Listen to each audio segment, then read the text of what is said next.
خب آخرشتن هم بابا تنزور قرن دادي قرن دادي أو قاعي بينتي أزار إيريا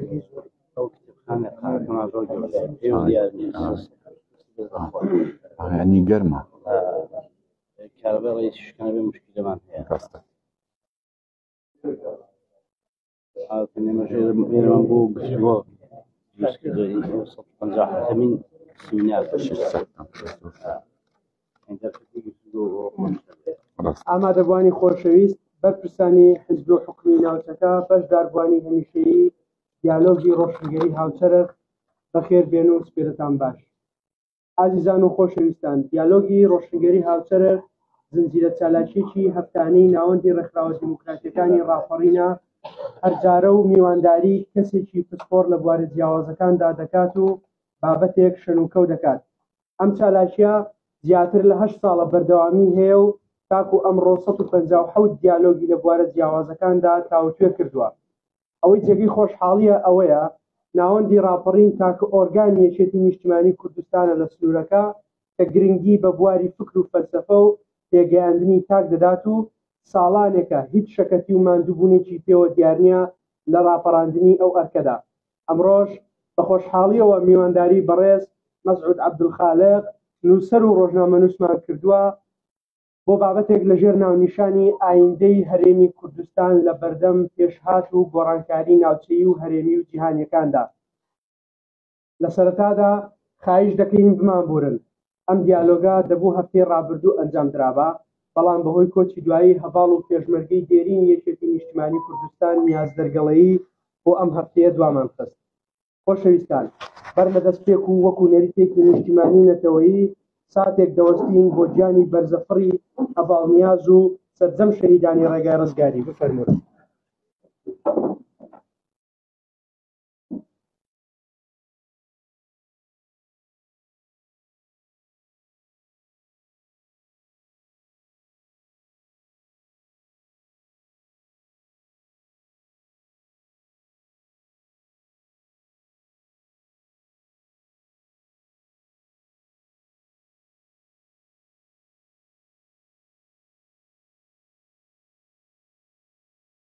باز بۆ وەفاداریتان.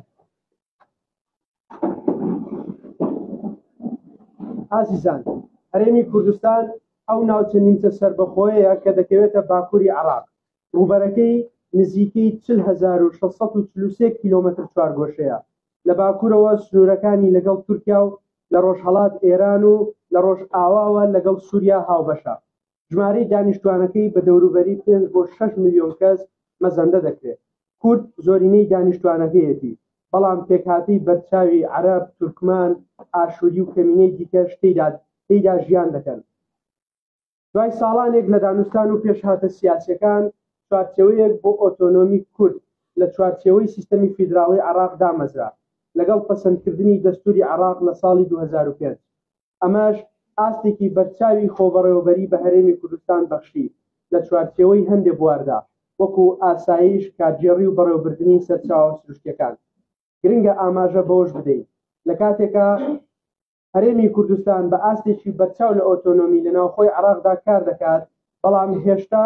ڕووبەڕووی ئاستەنگی سیاسی دەبێتەوە لە ڕووی خاکە جێناکۆکەکانیەوە لەگەڵ حکوومەتی ناوەندی و پرسەکانی دیکەی پەیوەست بە حکومڕانی و دابەشکردنی داهات و ڕێخستنەکانی دابەشکردنی دەسەڵات. هەروەها چاوێکی زۆری لەسەرا بەهۆی هاوسنوورە گرنگەکانیەوە. ئەمڕۆ دەپرسین ئایا لەو هەموو تەنگیژۆ ململانەیەدا ئایندەی هەرێمی کوردستان بەرەو کوێ دەچێت و لە کام کەناردا لەنگەر دەگرێت؟ بەر لە دەستپێک دەمهەوێت پێشکەشکارتان پێ بناسێنم. مەسعود عەبدولخالق محەممەدەمین لەدایک بووی ساڵی 1950 لە شاری هەولێر. هەڵگری بڕوانامەی ماستەرە لە سیاسەتی نێودەوڵەتی. هاوکات چەند توێژینەوەیەکی بڵاوکراوەی هەیە لە گۆڤارە جیهانیەکان و هەروەها لە گۆڤارە ناوخۆیەکانیش. هەروەها کۆڕ و سیمیناری بەردەوامی هەیە لە سەرجەم شار و شارۆچکەکانی کوردستان. ئوستاز بەخێر بێ. خۆشحاڵین ئەمڕۆ لە دیالۆگی ڕۆشنگەری هاوچەرخ لەگەڵ ئومێد دەکەین لە داهاتوودا بە بابەتە بەپێزەکانت لەگەڵمان بەردەوامی هەبێت بۆ بەرچاوڕوونی تۆ و ئامادەبوانیش چل خولەک کاتی بەڕێستانە بۆ شیکردنەوەی بابەتەکە، دواتریش 20 خولەک دەدەینە ئامادەبوان بەوە بەستی گفتوگۆکردن. ئێستا کاتی بەڕێستە دەست خۆش بێ. بە ناوی خوای گەورە و میهرەبان. وڵاوە کە باسی ڕانی کرا ڕاستی ئەمە زۆر پێ خۆشحاڵ بووین. زۆرمان حەز لێرە هەر ئیشێک هەبی ئەمەش بەشدار بین بە هەر نەوعێک هەبی، ئەگەتەن لێوی ڕانیە دەوروبەری ڕانیە ئەو منطقەیە زۆر تایبەتمەندی هەیە. ئەنی دیڕاساتی لەسەر ئەم داوام کرا تا دکتۆرایەک بێتەوە بەحسە چ تایبەتی سەو منطقەی پێ و ئەو ناوەی کە هەری گرتێت دەروازەی ڕاپەڕیان دەروازەی گۆڕانکاری ڕاستی کۆمەڵێک معنای هەیە، هەم شوێنەکەی هەم میلەتەکەی هەم تاریخەکەی، ینی زۆر ئێستاش دەبی هەروە ئەنی نەکەن بەو تاریخی لی پادەنەوە ئیشتان کردتە سەرشانی. ئەم بەخۆشم هەر ئێستا شتێکی دەرێن مشابهی ئەوەی ڕانیە. ئەنی زۆر جار دەرێنە من نووسەر و ڕووناکبیر و سیاست مەدار و ڕاستیەکەی ئەم ئەوشانە هیچیان نینە بۆ گەلە گەورەی. ئەمە ئەوانەی لێرە قسمەتیان لێرەنا بە بیریان دێ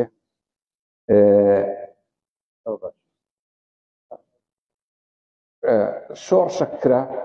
ڕاستی ئەوەی لەو شۆڕشەی بەشدار بی ینی ئەو کاتی دەزانی کە معنای گەندەڵی چیە، معنای ئەوەی چیەکەیە کە گدێ ئێستا سواری ئەو شۆڕشە دەبی ئەو دەردەی دەداتێ ئەو تێیەکە. بەڕاستی جیلی نوێ ڕەنگە باشتی نەگەن شۆڕژ معنایی چیە چۆن کرایە. وڵای من برادەرێک باسی 20 کۆپتەر و نازم چەندێک خەڵک باوەڕی نەدەکرد، ڕەنگە شتکەی وە نەبییان ئەم نازم ئەم پێم گوتم بە قورعان ئەوە ڕاستە 20 کۆپتەر و 30 کۆپتەر و ئەوانە هەر هیچ نەبوو لە چاو ئەوەی، بەڵام خەڵکی ئێستا ڕەنگە باوەڕ پێ نەکە. ئەم بەخۆم بە بیرم دێ لە بناری ئەو چێوەڕەشەی بەنە شارەزایی هاتبووینە ئێرە ئەم بەخۆم ناوەڵە بەس دوو برادرم لە تەنیشتە خۆم میزی خۆیان خواردەوە، ینی ئەوە زۆر باوبوو وەرە ئەوەی بخۆ هەمووی یۆریایە، ینی ئاگاتان لێبی ئەجەوە ئەمە کاتە کاتێنە ناو شۆڕش بڕە خۆش ببوو پێشیمە هەرگەلەگە لە ناخۆش. بەڕاستی ئەوەی نییە ئەو شۆڕشە وای لێ بکەی ئەو ڕۆبیکەیە قەسر و قسوور و خان و ئەمە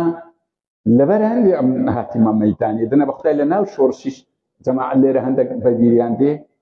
ئەم نەن باشداری یەک کۆبوونەوەی حیزبیم نەکردە، هەر حەزم لە حیزبایەتی نەبووە، حەزم لە شۆڕش بووە بەس لە حیزبایەتی نە. هەتا ئێستاش ئەمن لە ناو یەک حیزبی نیمە لەبەرەوەی بە من ناگوتری سیاست مەدەر. ئەم نەنجارە هەیەن دە مامۆستای ئاینیش دەڵێن وڵایەت و لەو مەیدانەی دەورێکی باش دەبینی ئێمەش لە دەوەڕ ئەگەر مەجال هەبی ڕای دەگەن دەنم ڕاوەستە ئەوها نییە ئەو تەقسیمە ڕاست نییە ئەمە زوڵم و زۆرەکی زۆر دەبین و لەبەر هەندی هاتیمە مەیدانێ ئەتوز حەقوەیە وەچی من لە پێشەم نیشبی کە دین بەس دژی زوڵمە دەنە دژی هیچ شتی کردنیە، نە دژی کافریە نە دژی ملحیدیە نە دژی غەیرە دینە نازف ئەوە دژایەتیانە نیە، دین هاتێ بەس دژایەتی زاڵم کە زاڵم هەر ناسنامەکی هەیە. ئەجە پێی دەرم مامۆستا ئەتو حەقوەیە لە پێشەم بی نەک لە دواوەی بیان ئەو تەقسیمەی بکەین. ئەجەمێن ڕاستی ئەو ناوانە زۆر دەقیق نییە لە بۆ من ئەمە هاتووی ئەوە لێرە مەجموعەتی پێشمەرگەی دێرین لێرێ ئەمە هاتوین بڕەچی ئیسراحەت بکەینجا، بەڵام کە دیتمان وەزعەکە ڕۆژێک نیە دوخواتا دە 15-20 ساڵی هەردەنجشمان نەکرد، دوایی دەبینین تووشی هەڵدێر دێ. ئەمە جێگری سکرتێری ئومەم متحیدە هاتە هەولێرێ داوای 7 کەسی کرد لە کوردستان یەک لەوانە ئەمن بووم چوین دانیشتین سوالێکی زۆر عەجیبی لە من کرد گوتی ئەرێ تو جێ لە راپۆرتەکانی ئومەم متحیدە بوو جێ لە کەلیمەکەی بڵاسخار بوو گوتم بەڵێ ئێگوتی باشە ئەوە ئومەم متحیدە خۆڕێکخراوەک نییە بۆ جەریدەک نییە قسەی کرد ئەوە ئومەم متحیدەیە دەرێ هەرێم بەرەو هەڵدێر دەڕوا دەرێ هەرێم کارتۆنیا دەرێ هەرێم بەجێ کەس ناکە نە بەجێ میلەتەکەی دەکە نە بەجێ عێراق دەکە نە بەجێ ئێمە دەکە بەرەو یاخی بوون دەڕوا جێر لێ بوو گوتمان ئەلی گوت چۆن دادەنیشن دیارە ئێوە کەس میژدان و وەتانیەتتان نییە زانی ئەو قسە چەند ڕاستە یعنی یەک بڕێک بیر لێ بکاتەوە ئەو وەزعی کوردستان چکە قسە چی کرد وتی ئێوە دەزانن قیمەتی ئەوەی کە هەرێم مەقبولە دووەلیەن چەند ئیشی لەسەکرایە هەرێمەک سەر بە دەوڵەتەشکەبی لە نێو دەوڵەتی تەعاملی لەگە بکرێت دەزانی چەند گەورەیە گوتی ڕاستی زۆر ئێحراز و قسەکە یعنی نەمانزانی چ جوابی خۆمان ئەجا ئەو قسەیە ئەو دیمەنەیە هەممانی وا لێ کردیە کە هەستی نۆبرین کاکە ئەی هاوار کورە ڕاوەستە کاکە پێشی هەمووان خۆت سەراو ژێر دەبی ئەو دوای ئێمەش ئەیە بەچێ کەس ناکەن ناچار هەستاینە و دەستمان بە قسە کردێ یعنی ئەوەیە دەنا من بەخدای نەنووسەرێکی وامە یەک بەیتە شعری نازەمم دانی نە وەکو بڵێ سیاسەتمەدار ئەوانە نینە بەڵام بەڕاستی حەقویە هەمووشمان هەوبین هەر لە چوارچێوەیە باسیەوەی دەکەین کە چۆن کوردستان وا هەڵسا هەر بە کورتی ڕاستی کۆمەڵێک وەکو بڵێ عەوامیلی دەگمەن هاتە پێش یعنی لە کاتێک کە ئەنفال و چیمیایی و ئیبادەی جەماعی کوردستان کرا لەو کاتە بوو کە یەکێتی سۆڤیەت دەکەوی و لەو کاتە بوو عێراق کوێت داگیر دەکا کۆمەڵێک عەوامیلی وا هاتە پێشکە ئێمە ڕاپەڕین بکەین قەراری 688 دەربچی و عێراق دەربکرێت جاری دووەم لێرە من حەزەکەم شتێک برێم لەسەر ئەو مۆزوعی زۆر جار دەرێن ئەرێ فلان مهندسی ڕاپەڕین بوو یان دەرێن فلان حزب لە فلان ئەوەی زیاتری کرد کاکە هەندە حیزب و سەرکردە هەبوو خەڵک هەر لە خۆڕە ناوی گەورە گەورەی لێ دەنێ دەنا ئەسڵەن معلوماتی دووەلی نەبوو لە سەوەی دەگو عێراق هەر لێ نادرێ یعنی کە بەشداری ڕاپەڕینی زەعیف بووە بەخۆی زەعیف بووە یان نا ئەوە بە شەشکەیە بەڵام هەر باوەڕی بۆی نەبووە کە وەزعەک دێتە پێش و لە عێراق دەدرێ ئەو لەجێ خۆی دانیشت بوو یعنی ئەم قسە چێوەتان لە بۆی جۆرم ئەمە دۆستەکمان هەیە لە بادینە گوتم لە کۆبوونەوەکی ئەوها لەبەر دەرکەی حەرەز بوو گوتی ئێستا پیاوەکی یەکەمی کوردستان گوتی باسی لۆبی کرا گوتی ئەرێ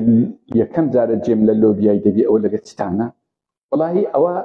مایە یعنی سەرکردە کوردەکانی ئەوی ئێستای هەرێم بەڕێوە دەبن زۆر نەشارەزانە لەو بابەتی ئاگاتان لێبی یعنی ئێستاش ئێستا دێمە سەری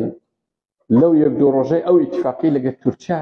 لە ئەنجامی چ خوێندنەوەیەکی هەڵا هاتووە زانێت بیستان تووشی چ کارە ساتەکی گەورە دەبن لە ماوەکی کەمدا ئینشاڵڵا دەینە سەری بەڵام باسی ئەوەی دەکەین چۆن هەرێمی کوردستان بەرەو دووەلی ڕۆی طبعا هات ئەمە کە ئەو راپۆرتە هات هەرێم بوویتە دەستگایەکی کارتۆنی ئەو کاتی لە پێشمەرگە دێرینەکانی هەولێری محازەرە چەند لە بۆمەندانە هەموو پێشمەرگە دێرینەکان لێبین ئیتیفاقمان لەسەر ئەوەی بوو کە ئەمەی پێشمەرگە دێرینەکان ئەو هەرێمەمان بە زێڕینی تەسلیمی ئەو سەرکردایەتی کرد بەڵام ئەو سەرکردایەتی کردیە کارتۆنی ئەگە ورد تەمەشاکەن هەتا ئەسەری کاریگەری شعبی ئەسەری کاریگەری ڕاپەڕینەی کە لەو ڕانیەی دەست پێ کرد لەسەر دەسەڵات بوو هێشتا دەسەڵات ئیجابیات و نەوعەک لە دیموکراسی و ئازادی و ئەو لە خۆباییەی نەبوو بەرەبرە ئەو کاریگەری کە لەسەر لاکە و زیاتر تەمەشاکەن ئێستا حیزب و میزبیش نما بۆ بنەماڵە یعنی وەفدێک لە دەرێ دێ دووسێ کەسی یەک بنەماڵی دەبین باقی کەس بە هیچ حساب نییە هەمومان بجەوا خۆشبی و ناخۆشبی یەک کەس حسابی هیچی لەبوو ناکەن حیزبە تاریخی هەیە شهيدي هي حزبي إسلامية علمانية وطنية هيت حسابتي لبناك ومستحقي أو حسابي لبناك كبخوي وإلى خوي كريا ما حموما بخوما ومن دخوما كريا طبعا هريمي كردستان ايش تأستك أستيتش دولي وتعامل كان لإنساني برو سياسيتو لسياسي برو قانونيتو ايش تأستي تعاملي عسكري أنا شارزاي سياسي دولينا تعاملي عسكري لبين دولة ودولة الزعمة تتزاي دولتان لقى هريمة لبر هندي هريمي كردستان براستي كشك زور روي اگر او ريفراندوم نكرا بوايه هريمي كردستان استا لأستي دولة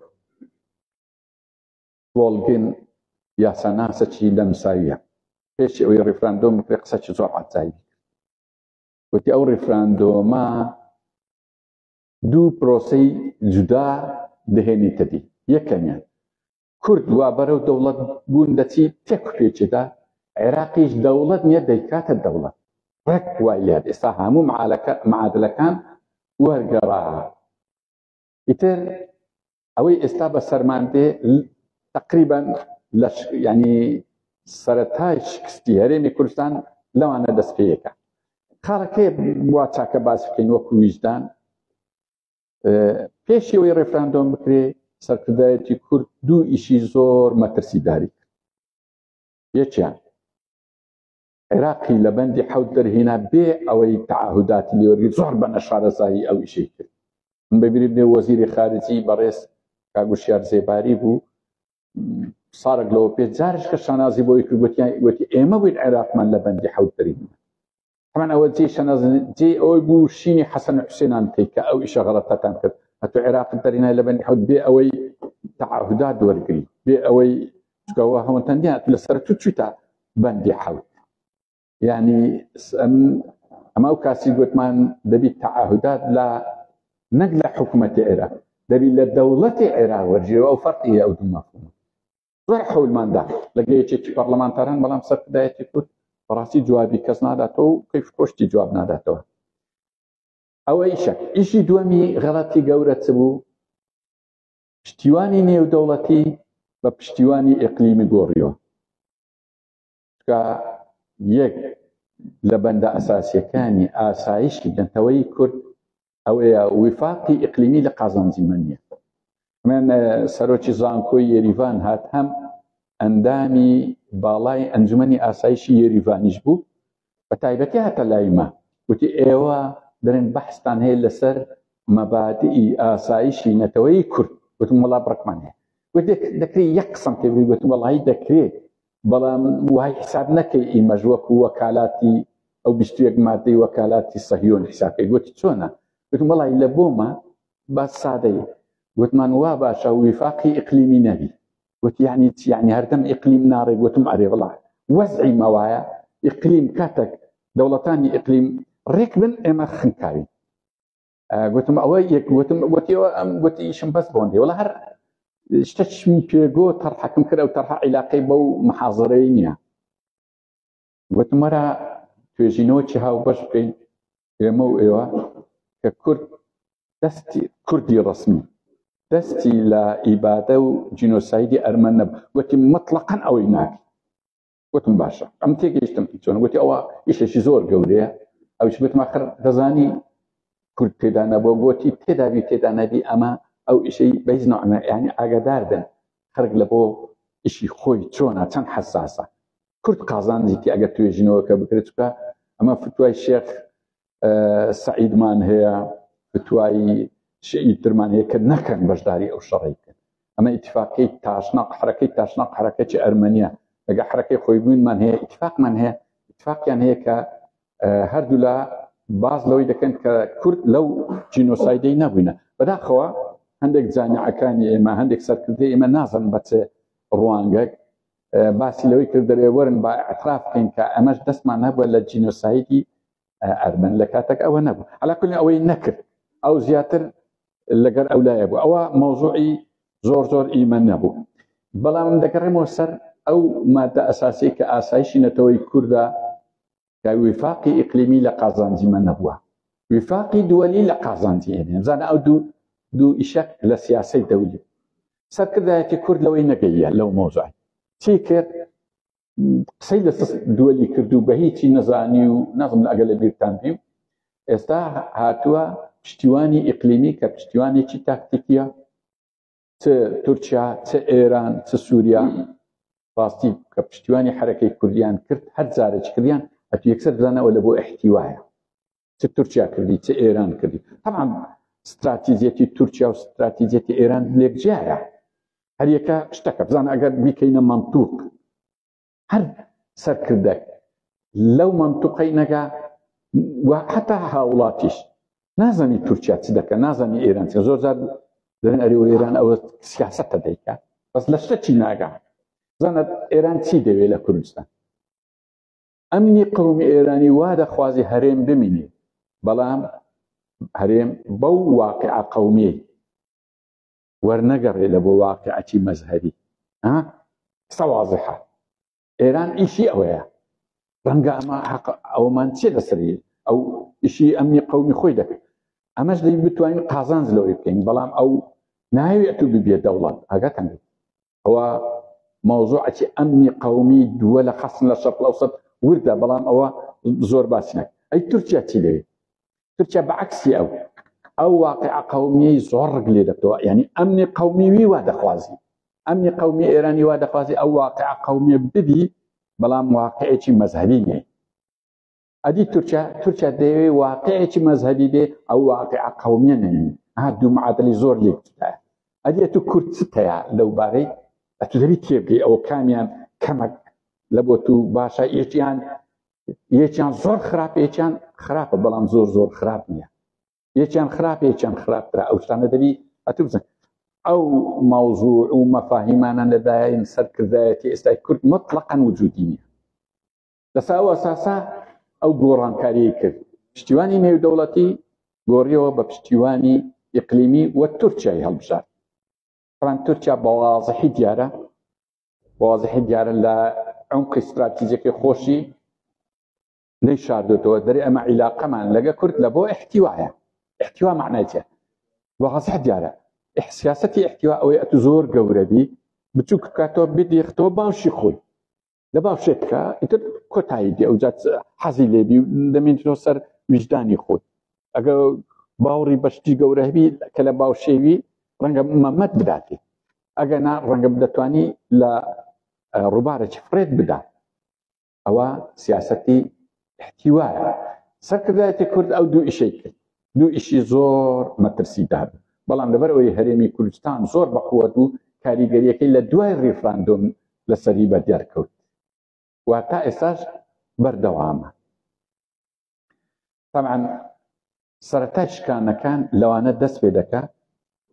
ئەو ئەگەر نمونەی مەلەفی ئابووری سەربەخۆ مەلەفی نەوت ئەوانە وەرگرین لە کاتێک سەرکردایەتی ئەوانەی کردیا کە هەرێمی کوردستان زۆر باڵا بووە عێراقی زۆر نزم بووە هیچ حسابەتی لە بۆ ئەوەی نەکردیا ڕۆژێک لە ڕۆژان کە ئەوەی ئێستا ڕوودەدا وای لێدێ ئەوە وەرچەرخانێکی زۆر گەورێ لەبەر هەندێک کەسی پێک نەکردیا حتا حیزبەکەی خۆشی تەنها یەک عائیلە کردیتی دووسێ کەس کردیتیان و ئیتر وا ئەنزانیا هەموو مەلەفەکان دەسەن ئیتر نەحیزبیت ئار حیزبەک بۆت بی ئەمن ئاگام لێ جار جێمان لێ دەبوو جێگری سەر وەزیرانە نازەم ئایمە ئاگەمان لێە تەمان هیچ ئەسل و ئەساسە چین کەس ئاگای لێ نییە لە خۆڕایە بە پرسەکی دەچی لە لای دیبەکەی مەسەلەی مەشهورەیە کابرایەکی کرمانجی بێ کەسی فەقیر کە لە ئاغان درابوو و دوێری باشە ئەدی من خۆم دەچێنم هەر لەو گۆڕە یعنی هەیە تەبیعاتی وایە درێ ئەرێ من ئەمن ئەوە ئاغەکان لەگە ئاغەکان ئەمنیش کو خۆم شارمەوە لە ترسێک کرمانجان نۆگلەیە گوتیان لۆ چی ئەنی جاروەیە هەیە لەو گۆڕەی دەرێ ئەمیش ئاگان لێیە دەنە هیچ ئاگای لە هیچ نیە یعنی ئەو مۆزوعانە طبعا شتێکی شەیە دوای بڕێک زیاتر دێمە سەری ئەو دەوڵەتانە هەر عەقدەچیان لەگە هەرێم کردیا محامی باشیان لەگەر وە خەڵکی یاسەناس هاتینە گۆتیان ئەدی ئەگەر ڕۆژێک لە ڕۆژان حکومەتی عێراق ڕازی نەبوو مادەیان زیاد کردی هەر زەرەر و زیانێک بۆ شەریکە یان بۆ عەقڵێکی هەرێم تەحمولی دەکات ئەگاتە نەیبی ئەو کۆسپە گەورە مایە زۆر جار پێشووتر پێشی ئەوەی ئەو وەزعی نەفت بێ لە زۆر دانیشتنان باسم کردیا بەبیرم دێ لە دانیشتنەکەی ئێرش کاک ئەحمەد لێ بوو ئەوی مامۆستا عەزیزی لەمیان پرسی گوتیان چ مشکلێکی گەورەی بوو بزانم 2 ساڵ لەوە پێش دەوێت گوتم چێش پرسی نەوت لە هەموو پرسەکان کە گەورەتر و خەتەرترا ڕوبەڕووی هەرێمی کوردستان و ڕوبەڕووی ئەو دەسەڵاتە دەبتەوە طبعا ئێستا ئەوە سەرەتای تازەیە گورزەکی سەرەتایە بە بەردەسەڵات کەوتووە ئەو جەوەندە تەئسیری لێ کردیا گورزەکانی داهاتوو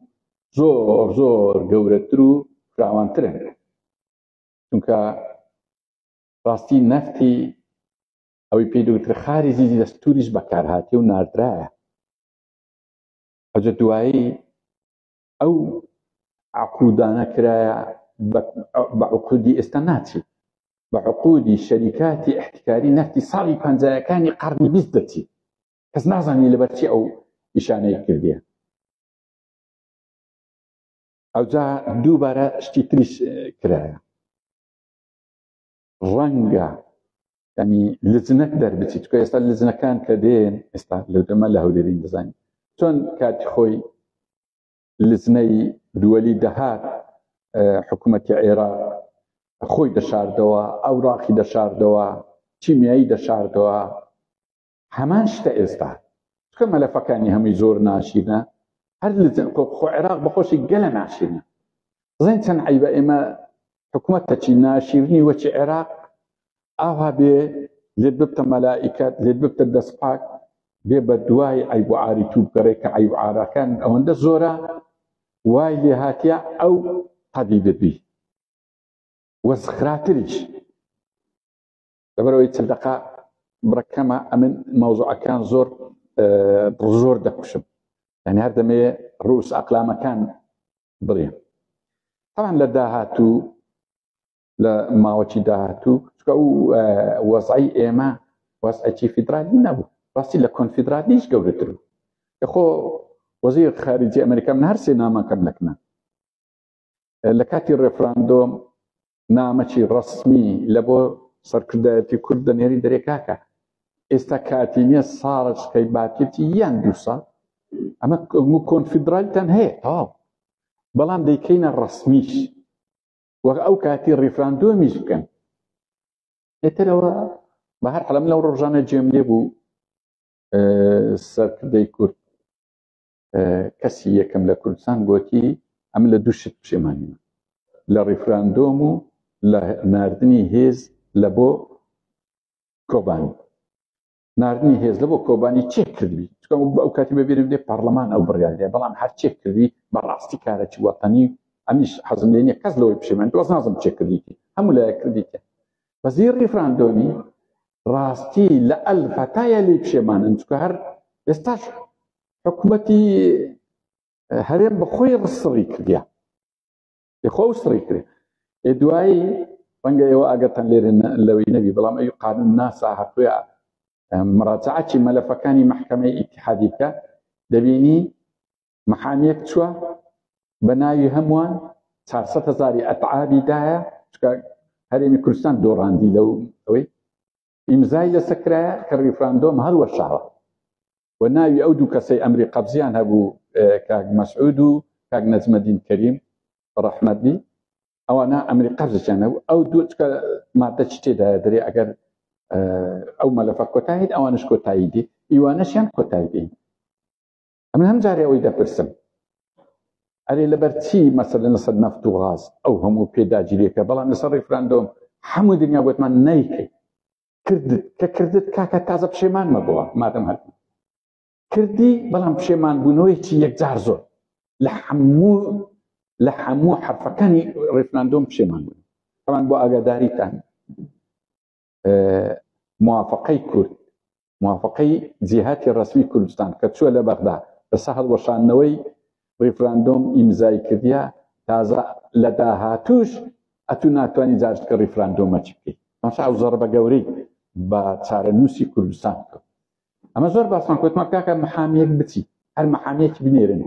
ئەمە مەلەفەچی لە بۆ حاضر دەکەین ئەمە زۆر گوتمان نەکەن ریفراندۆمی نەکەن غەڵەتان نازانم چ وەڵام هەتا بەبیرم دێ لە جامعەی کۆی گوتمان کاکە وەرن بیکەینە بەیانە کەرکووک دەڕوا ئەو منتیقانە دەڕوا وەزعی کوردی زۆر خراپ تێکەچی گوتمان بەڵام دوایەمان لەم ڕیفراندۆم کرا گوتمان کاکە بە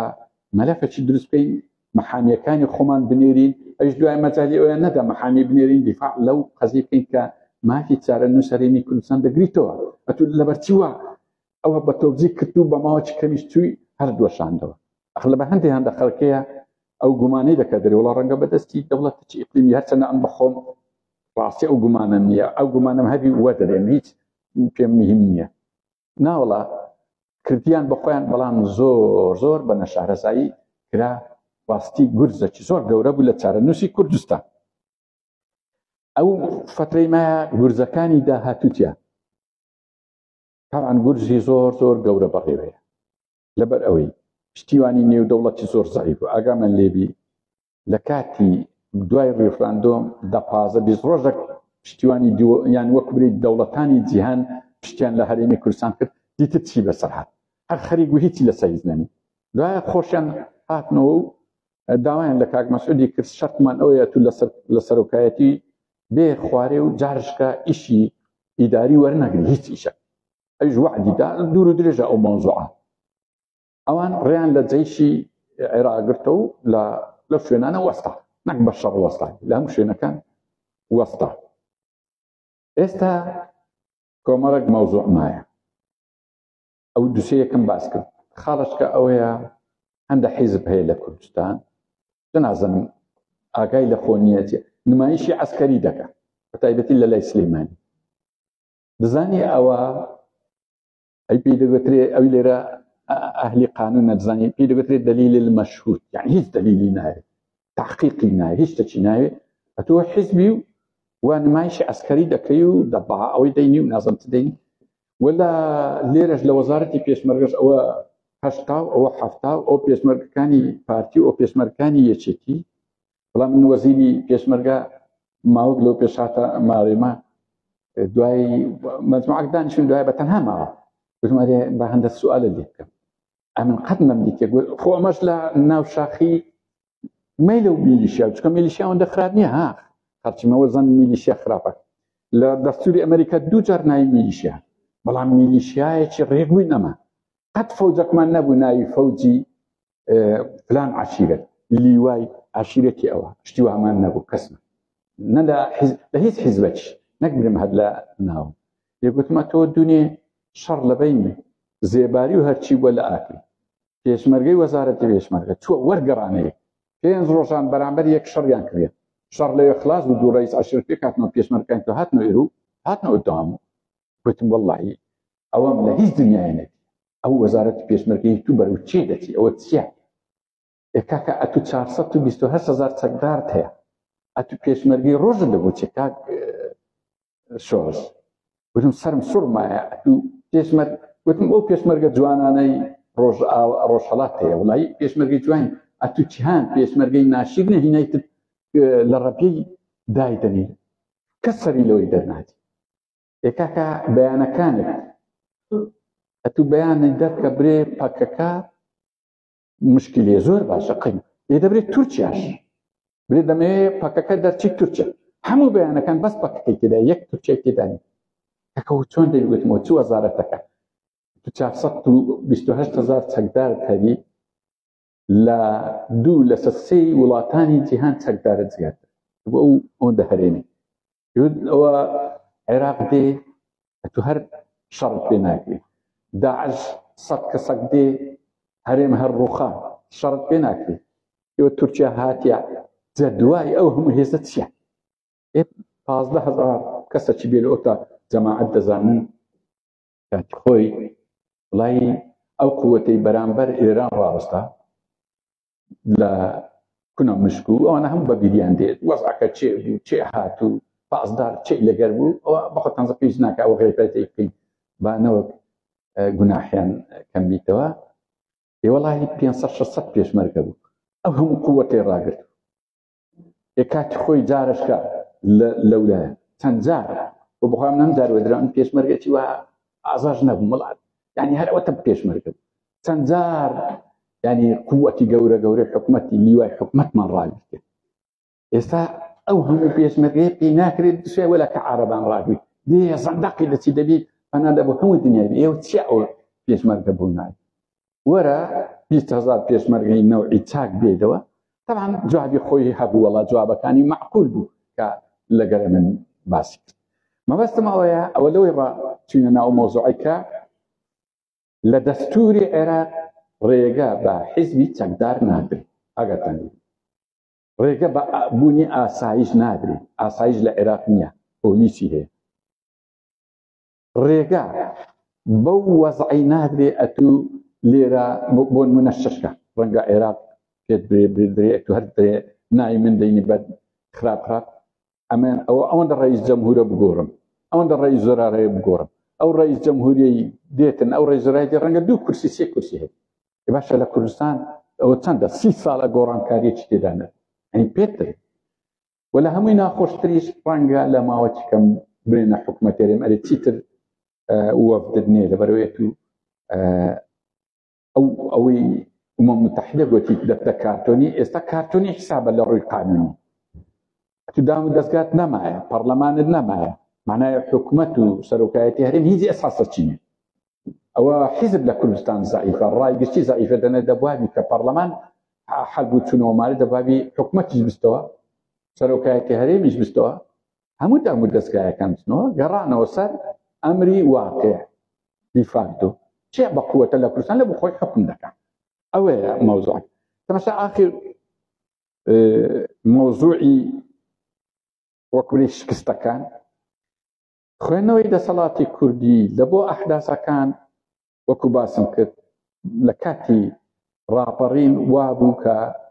ئەوە شتیوانیە و عێراق هەندە نەزەریاتی شعبی هەیە پێ دەبێت نەزەریاتیمان ئەوە سەر بەوێ ئەوە سەر بە فلانجێ کاکەوە سەدام لە ژێرەوە سەر بە ئەمریکایە و هەلی نادرێوی ئەو خوێنەوە وای کرد برادرانی پارتی خراپ تاخیر بن لە ڕاپەڕینەکە بەشداریەکەیان زەعیف بوو ئێوە دەزانن ئەم دووسێ جار باسم کرد لە ڕانیە ئەگە حیزبەکە یەکەم بی ڕەنگە دووەمیش هەر بەخۆی بی بەڵام سێم و چارەم لایەنە ئیسلامیەکان بوون ئەوجە دوایە ڕەنگە حیزبی تر ئەم لە بیر منیەوە حیزبی سۆشیالیستان بەڵام برایانی پارتی ڕەنگە شەشەم بن ئەوجە نۆریان وا هەبی لە ڕاپەڕین ئەمە لە دەوریان کەم ناکەینەوە بەڵام ئەو کاتی خوێندنەوەی سەرکردایەتی ئیوان ئەوها بوو کە لێ نادرێت ئێستا عینی ئەو خوێندنەوەیە وا دەکا ریفراندۆمی دەکەی تەسلیمی عێراق دەکەی ئابووری سەربەخۆ دروست دەکەی تەسلیمی عێراق دەکەی نەوت تەسلیمی ئەم جارێک گوتم کاک ئەو هەموو مەلەفەتەن تەسلیمی عێراق ئێدە دەسەڵاتەکەش تەسلیمی ئەوانە بکەنەوە کە ڕاپەڕینیان کرد چەند جوان دەبوو ئەوەی ناکە ئەوان کەیان هەموو کرد هەمووی تەسلیمی عێراق بەڵام ئەویان نەکرد کاتە سەرکردایەتی کورد خوێندنەوەی لە بۆ واقع زۆر بزانە ئێستا دوێنێ و پێرێ چڕووی ڕەنگە ئەوەی مهمدی و یەکەم جاریشە لە بۆ ئیعلام ئەگە باز نەزم ئیعلامی لێ یاننا کیف خۆیان ئەگە بڵاو بکەنەوە یان نەکەنەوە قەت قسەی بەدزی نییە زۆر باشە دیسان خوێندنەوەیان لە بۆ واقع غەڵەتە ئەوان وا تێگەیشتنە ئەو جم و جۆڵەی سوپای ئەمریکا انقلابێکی گەورە لە ڕۆژهەڵاتی ناوەڕاست دەکات لە مێژە ئەوەش بڵاو دەکەنەوە درێن بە معلوماتی ئەو سەرکردایەتی کورد حیزبی بەعض جارجکە دێتۆ سەر حکوم طبعا ئەوە هەمووی مستەحیلە هیچ ئەسڵ و ئەساسەکی ئەمریکا بێ شەڕ بکە میزانی دەبی زیاد بکە موافقەی کۆنگرێسی دەوێ موافقەی ئومەم متحیدەی دەوێ مەجموعە think tank بە تایبەتی ڕان فۆرین ریلیشن بڕۆکنیس ئەوانە دەبی تەقریریان هەبی لەسەر هیچ نییە ئەو مۆزوعانە هیچ شتێک نییە یعنی شەڕ نییە بەڵام شت هەیە سووریا بە هەر ئەوە معلومات بی لە بۆ ئێوە سووریا بەیانێکی دەرکرد دەرێ هێزەکانی بێگانە دەبی لە خاچ سووریا دەرچی بەڵام ئەمریکاش مەرام ئەمە بزانین ئەمریکا زنێ هێزی ئێران دەرنەچی هێزی حیزب الله دەرنەچی میلیشیاکانی عێراق دەرنەچی دیارە تورکیاش سەین و بەینەکی هەیە تورکیاش تەئیدی کردیان کاتە بەس هێزی ئەمریکای دەرچی هەمووی وەکو برێگە لە کویەک ئەمریکاش ئەوەی زانیە ئەو هێزەی لە بۆ ئەوەی هینایە کە کاکە ئەمنیش وجودم هەیە لە ئەوەی بە تاقیتەنها نەدەردەچم وە زیادیشی دەکەم وەڕێ لە سووریا و عێراقیش دەگریت چکە نەشاتەکی زۆری عێراقی سووریا لەو بەینێ هەیە کۆمەڵێکیشی وهایە لەوەی زیاتر نییە بەڵام خوێندنەوەی سەرکردایەتی کورد ئەوەیە کە شەڕدا لەبەر هەندێک بەعجەلە زانە تورکیاش لە بۆ خۆی دەوڵەتە دوو مەلەفی هێشتەوە حەولیدا لەگە عێراق پێک بێ قازانجی زیاتر لێوێ بکە سێ مەلەفەکەی پرسی نەوت و پرسی حدود و پرسی پاکەکە و پرسی ئەو تەعویزەش ئەگە بکرا باە لەوی دەیکرد بەڵام عێراق هیچی بەجێ نەکرد ئەسڵەن داوای لێکرد دەبی هێزەکان بستە دەرێ داوای وا بوو داوای هێزەکانی ئێوە و هێزەکانی پاکە پێک وەدەی بستنە دەرێ تورکیا لەوەی زۆر بێئومید ڕاستن هات ناودێ ڕاستن نادێن وەزیری وزدەست بێ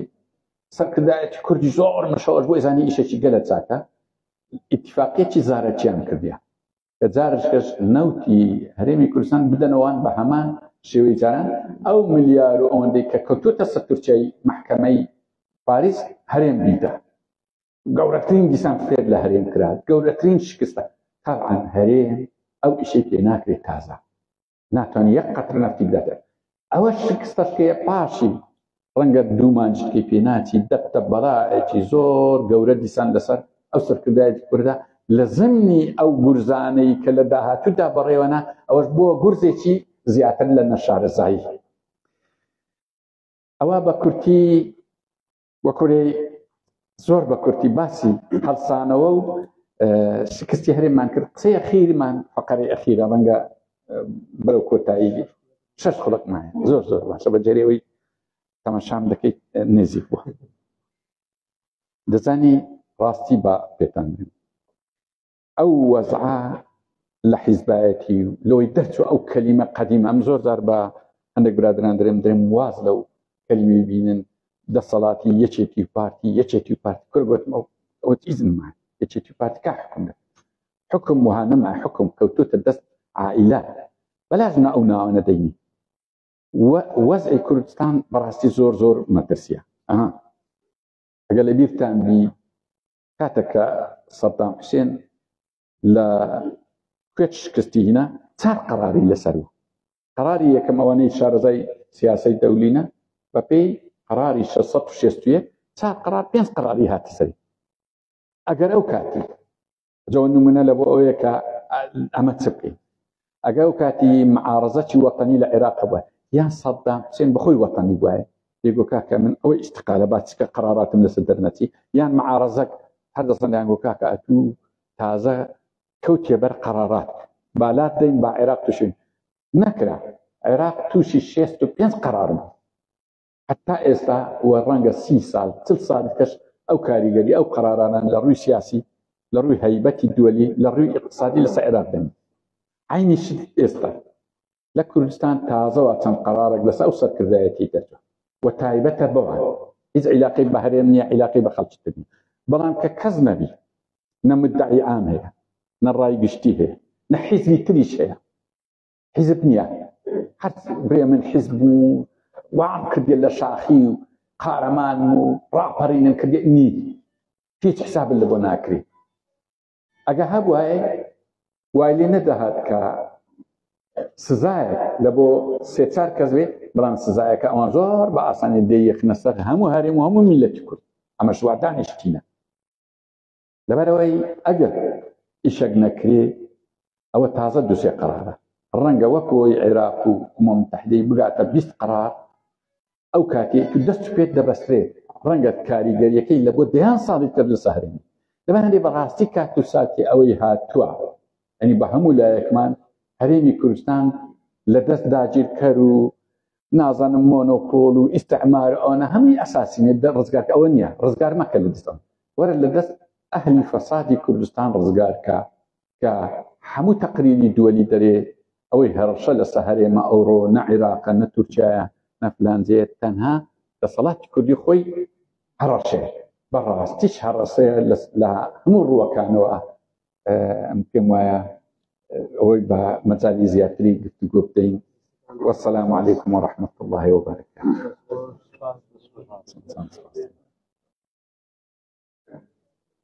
استاذ گفتگۆ دەکەینەوە بۆ ئێوە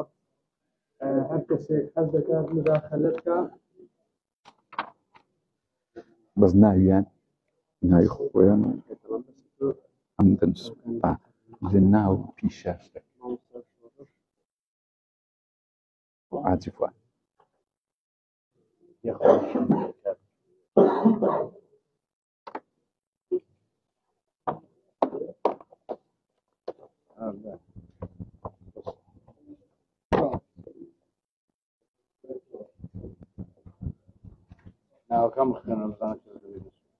کاک شاسوار، کاک عەبدوڵڵا نازەنینی، مامۆستا شۆڕش، حاجی فواد، ئەو دوو ئوستازە پێیتر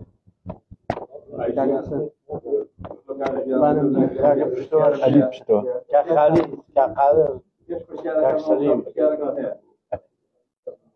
ڕێی دەدەی پرسیارە چ بکە وەڵای کاک خالید دەبێ داوای لێبوردن دەکەیت بەڵە بە قسەی هەرا دی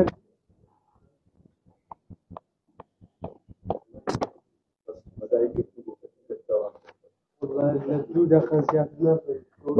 هەم گەرمە هەمیش دەزانم مداخەلە زۆرە دەکەت ئەگەر یەکی دوو دەقە قسە بکات 20 دەقە دەکەیت وەڵا مەجالیان بە ئیوان زیاتر دە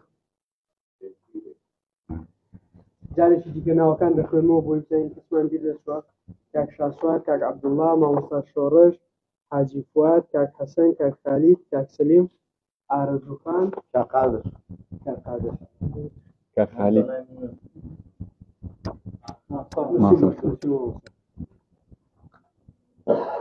ئەو ناوی مامۆستا محەممەدە قسەکرد نییە من ناو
بەڵێ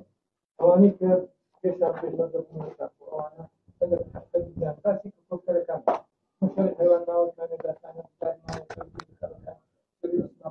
نەبیسیار بە سەدان کۆکتەر و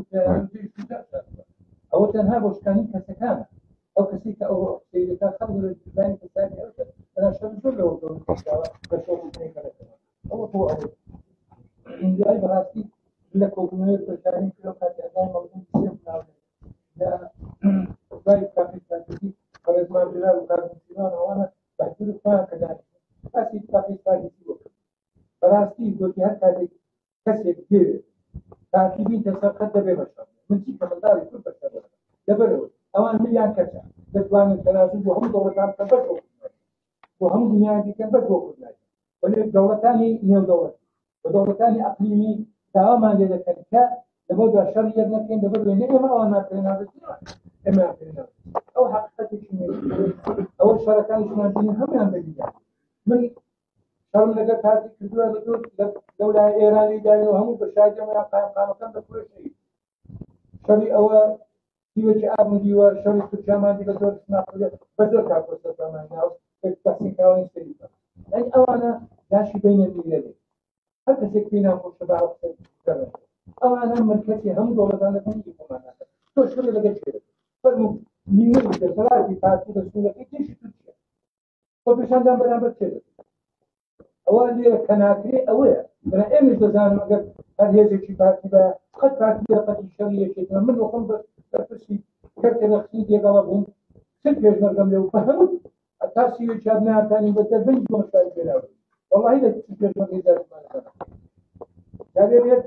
من زۆر دەستخۆشی لێرەکە بەڕاستی زۆر دەتەلات و زۆر کۆڕوونەکان دەخۆینەوە دەستخۆشیان لێرەکەم بۆ بەڵام بەڕاستی ئەوڕۆکە یاساکانگیری سنوو دەکات کەمبوونەوەی دەسەڵاتی ئێمە وای لێکردووی ئەو حیزبانی کە هەستێکی شەڕ پێشکەناوە نەتوانین بەرنامەکانی جمهور و خەڵک کۆمەلگا وا لاواز بووە بەرامبەر ئەو حیزبانە لاواز نەبووە یعنی وا دەتاقەت وە توانای وەشنی ماوەی دۆ کات بەرامبەرەوە دەستخۆش سەفەر بۆ دوو دەقەت کرد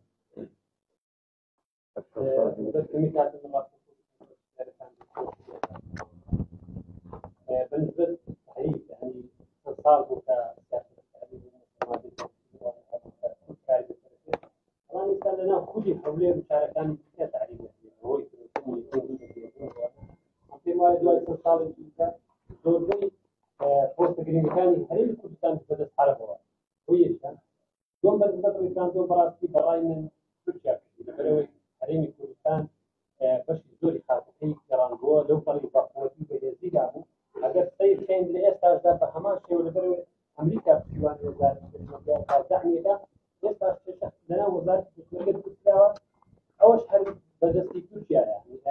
كحريم كردستان نسبه چې د فيها نه هنګاوي چې د فيها نه كانت چې د